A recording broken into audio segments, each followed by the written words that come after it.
even tells us in Daf Yud Gimel and Beis that there was a machlokes Beis Hillel, Beis Shammai, as to noach la'adam shenivra, noach la'adam shelo nivra. Was it a worthwhile investment to create the human being in the first place? And you can imagine, like a big spreadsheet there on the board, and on the one side we see all the great things that humanity has contributed, all the gemachs and the non-governmental organizations and the non-for-profits and bringing water to Africa and all the wonderful things that human beings do. And the other side of the spreadsheet has, the wars and the diseases and the selfishness and all kinds of terrible things that happen to humanity. And is it worth it? So much terrible, so much good. How does it all come out in the wash? And the Gemara says, it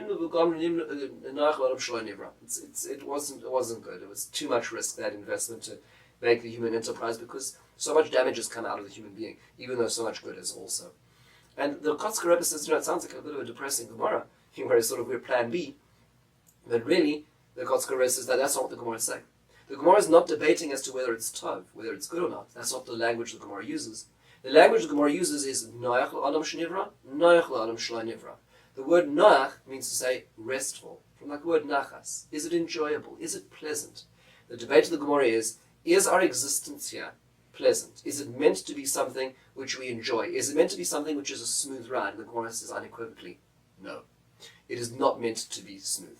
And think about this and contrast this for a second with what the values in society are around us. The greatest motivating factors in Western society today are not ideals, are not history, are two basic things, and they are convenience and entertainment.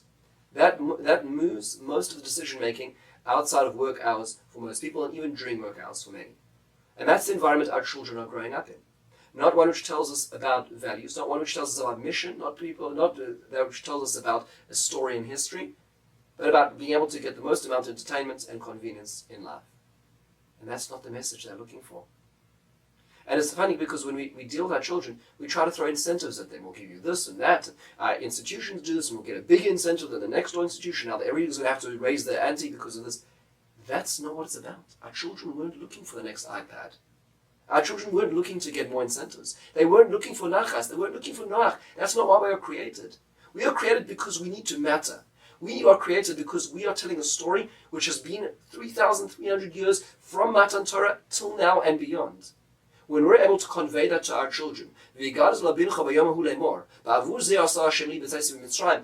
the beginning of the story. You're not the end of the story. You're the continuation of a legacy.